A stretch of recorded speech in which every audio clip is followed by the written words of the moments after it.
आज हम पढ़ेंगे आइसोडाइफिरस के बारे में।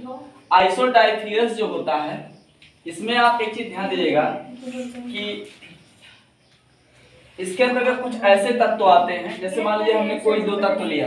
हाँ, जैसे मान लीजिए हमने कोई तत्व लिया, ठीक, तो जैसे मान लेते हैं कम से कम दो तत्व लिए। कम से कम कितना?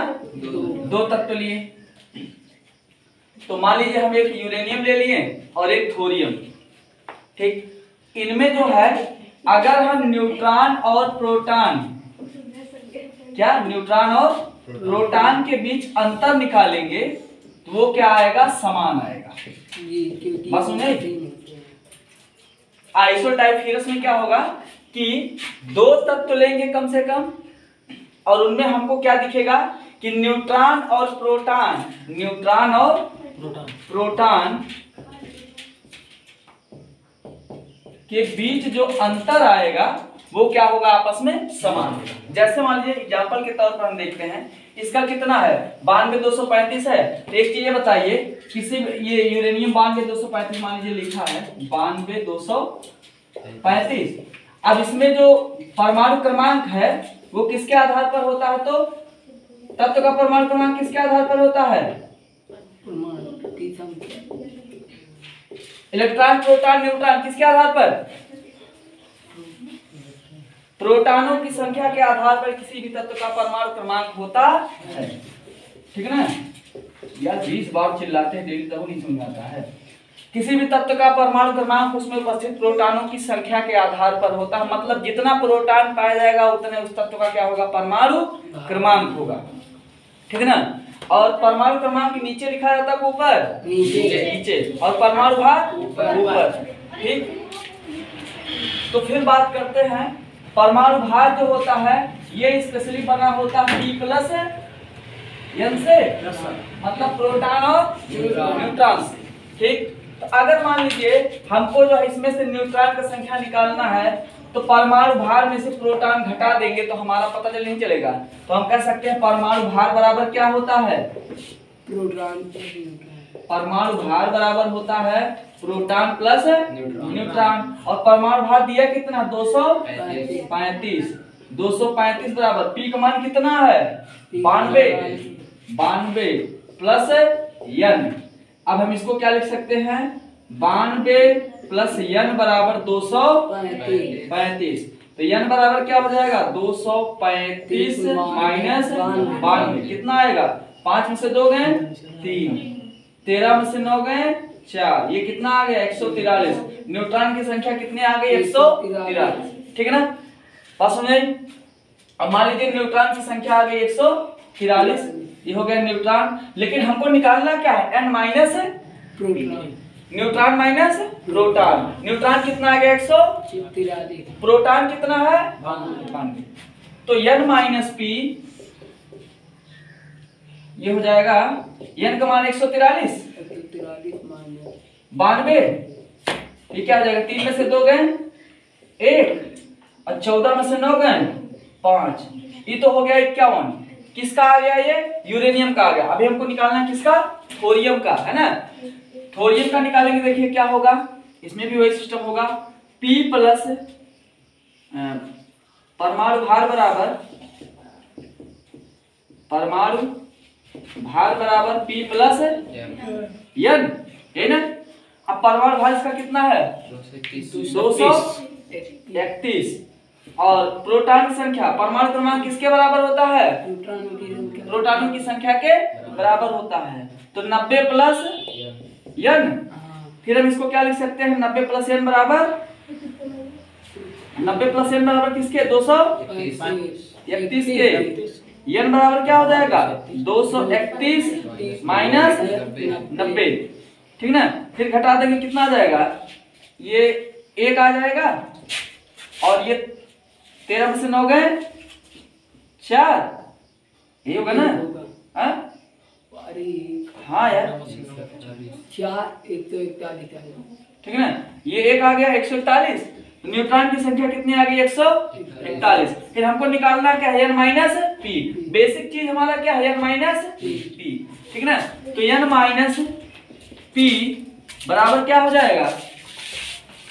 ये n का मान कितना है 141 माइनस 90, तो ये कितना आ जाएगा 1 और 14 में से 9 गए 5, मतलब इसमें भी 51 आया n-p और इसमें भी कितना आया 51 आया। तो हम कह सकते हैं कि दोनों तत्वों में न्यूट्रॉनों और प्रोटॉनों के बीच का अंतर कितना है 51 है। अगर ऐसा है तो हम उस तत्व को क्या बोलेंगे आइसोडाइफिरस, अगर नहीं है तो उसको आइसोडाइफिरस नहीं बोलेंगे। ये तो सब में नहीं होता होगा ना, क्या ये नहीं सब में नहीं होगा, ठीक है ना। तो आइसोडाइफिरस क्या होता है कि वे तत्व जिनके न्यूट्रॉनों और प्रोटॉनों के बीच का क्या अंतर कितना हो समान हो, ठीक ना। मतलब दो तत्व ले लीजिए आप, कम से कम 2 तो लेना पड़ेगा। तुलना आप अकेले कर सकते हैं कि हम अपने आप में जो है ईंट से मजबूत हैं, पता लगा कोई मोदी टाइप पहलवान आ गया था, है ना। तो यहाँ पे आपको जो है कम से कम कितना तत्व लेना है 2 और उनके बीच जो है आपको क्या निकालना है न्यूट्रॉन और प्रोटॉन के बीच अंतर। अगर अंतर आपस में समान आते हैं तो हम क्या बोलेंगे ये तत्व आइसोडाइफिरस है, और अगर नहीं आता तो बोलेंगे आइसोडाइफिरस नहीं है। इतना बना लीजिए इसको पहले,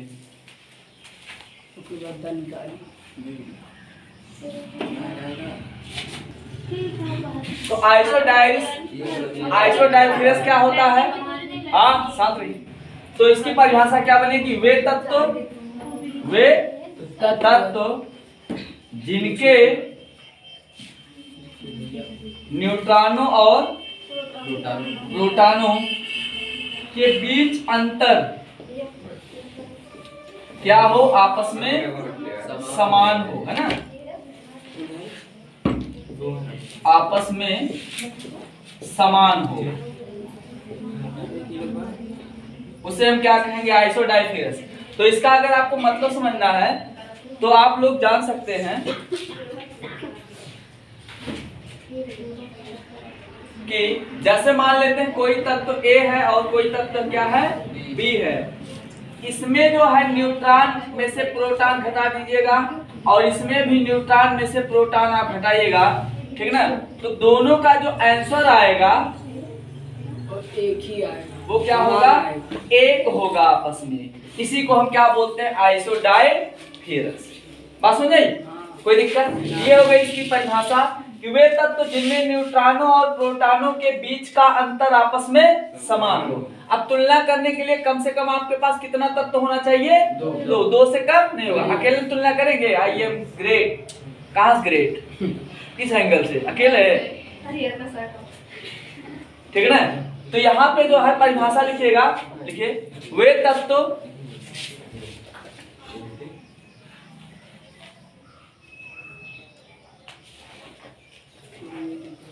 जिनमें न्यूट्रॉनों और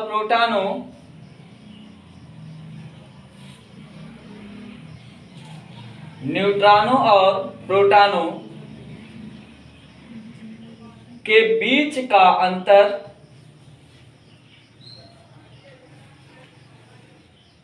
आपस में समान होता है या समान होते हैं, लिखिएगा, है ना।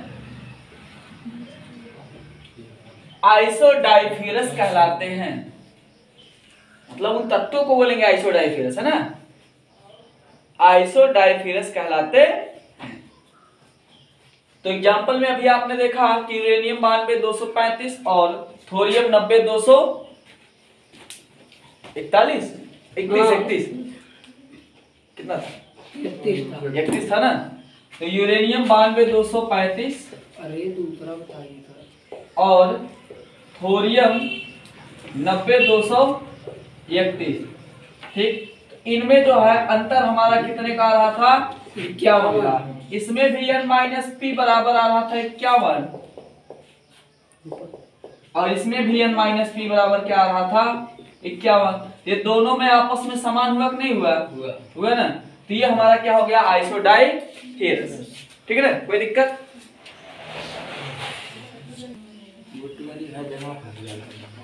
बोर परमाणु मॉडल, तो बोर का जो परमाणु मॉडल था इसके बारे में एक चीज ध्यान दीजिएगा कि इन्होंने कहा था कि जो कोई भी परमाणु होता है उसका बीच में क्या होता है नाभिक होता है। नाभिक में कौन पाया जाता है? प्रोटॉन और न्यूट्रॉन। और इसके चारों तरफ जो है अलग अलग कक्षाएं पाई जाती है, ठीक। और इन कक्षाओं में इलेक्ट्रॉन क्या करते हैं? चकरियाते हैं, चौड़ियाते हैं, मतलब चक्कर लगाते हैं, है ना, चक्कर लगाते हैं। अब एक चीज ध्यान दीजिएगा कि यहाँ पे एक चीज हमको और देखने को मिल रहा है कि अगर ये नाभिक है तो ये पहला वाला पहला वाला हो गया, ये दूसरा हो गया, तीसरा कक्षा हो गया, चौथा हो गया, ये पांचवा हो गया, यही ना, ठीक। तो पहला, दूसरा, तीसरा, चौथा, पांचवा हो गया। यहाँ पर एक चीज बोला गया कि अगर आपसे बोला जाए कि पहला वाला दूरी इतना है और दूसरा वाला इतना दूर है, तीसरा वाला इतना दूर है, चौथा वाला इतना दूर है और पांचवा वाला इतना, तो इसमें एक चीज बताया गया कि ये मान लीजिए हमारी पहली कक्षा है ना, पहली कक्षा सबसे नजदीक है और पांचवी कक्षा सबसे दूर है।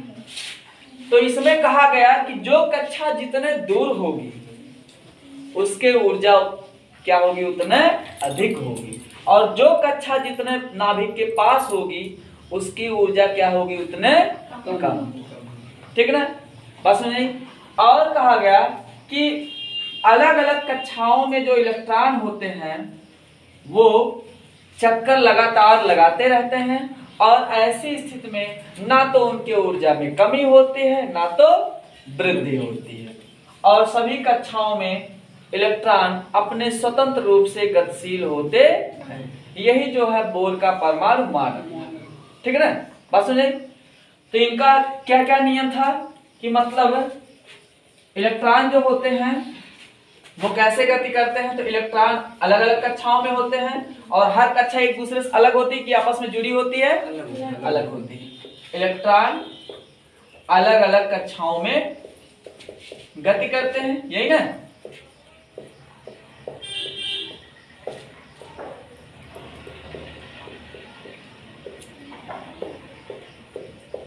हो गया, अलग अलग कक्षाओं में गति करते हैं, ठीक। नंबर 1 हो गया।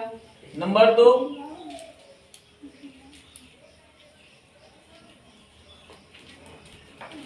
जो कक्षा नाभिक से जितना दूर होगा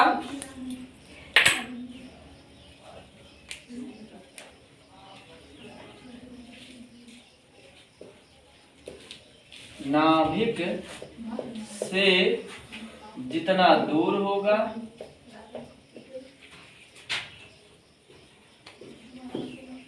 उसकी ऊर्जा उतनी अधिक होगी, कम अधिक होगी, उसकी ऊर्जा उतनी ही अधिक होगी,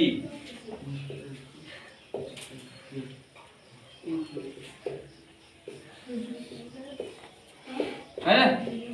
ये हो गया, अर्थात जो कक्षा जितना नजदीक होगा उसकी ऊर्जा उतने कम होगी। बट क्यों? क्योंकि वो जो है इससे धीरे धीरे उदासीन होने लगेगा, आकर्षण बल बनने लगेगा, और जो जितने दूर होगा वो अपने आप में उतने फ्री होगा। इस प्रकार हम कह सकते हैं कि अंतिम कक्षा का इलेक्ट्रॉन ज्यादा स्वतंत्र महसूस करेगा और जो नजदीकी होगा वो कम, ठीक। अंतिम सबसे बाहरी कोश का इलेक्ट्रॉन सबसे बाहरी कोश का इलेक्ट्रॉन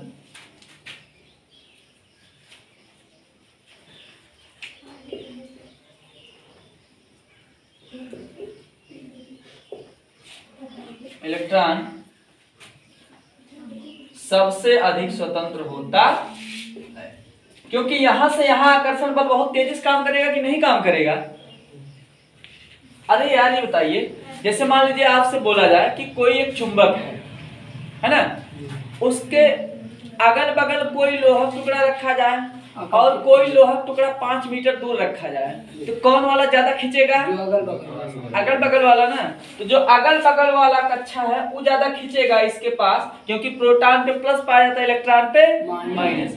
ठीक है ना? तो इलेक्ट्रॉन पे माइनस पाया जाता है, तो अगल बगल वाला ज्यादा खींचेगा सबसे दूर वाला। तो दूर वाला जो ज्यादा फ्री होगा, कम ज्यादा फ्री होगा। सबसे बाहरी कोश का इलेक्ट्रॉन सबसे अधिक स्वतंत्र होता है।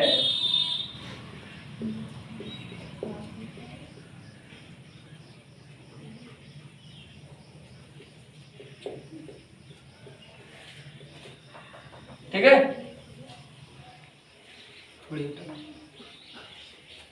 बस सुनिए, ये था इनका परमाणु मॉडल।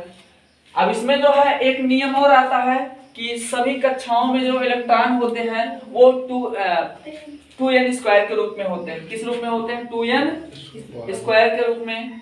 2n स्क्वायर का मतलब अगर पहले कक्षा के लिए n बराबर 1 है ना, अगर हम पहले कक्षा दूसरे तीसरे सबके लिए निकालेंगे तो यहाँ पे जो पहली कक्षा को बोला गया k, दूसरे को l, तीसरे को m, चौथे को n, है ना, वो ऐसे बढ़ा सकते हैं आप। ठीक, तो पहले कक्षा के लिए n का मान कितना मान ले हैं? 1। तो 2 गुणे n की पावर 1 मतलब क्या हो जाएगा? 2 गुणे n की पावर 1 का मतलब ये n का मान यहाँ पे 1 रखेंगे यार, है ना, और ये 2n स्क्वायर ना, तो यहाँ पे n का मान कितना रखे हैं हम? 1, और ये स्क्वायर की जगह स्क्वायर है ये, ठीक ना। 2n स्क्वायर होता है, 2 गुणे n का मान कितना है? 1, स्क्वायर का मतलब स्क्वायर ही हो गया, तो 2n स्क्वायर। 2 गुणे 1 का वर्ग का मतलब क्या हो गया? 2 गुणे 1 गुणे 1, तो हो जाएगा 2 1 9 2 1 9 2। ठीक ना। अब की बार क्या रख देते हैं? n बराबर 2, ये क्या हो जाएगा? 2n square. 2 गुणे n का मान अब की बार कितना हो जाएगा? 2, 2 का स्क्वायर, 2 गुणे 2 गुणे 2, 2 दूना 4 दूना 8 आ गया। n रखेंगे, n का मान 3 रखेंगे तो 3 त्रिका 9 दूना 18, 4 रखेंगे तो 4 चौक 16 दूना 32। ठीक है ना। तो इस आधार पर जो है बोर का परमाणु मॉडल जो है इलेक्ट्रॉनिक विन्यास के सिद्धांत पर भी जो अप्लाई हो गया। बस सुनिए, कोई दिक्कत? इसको बना लीजिए आप लोग।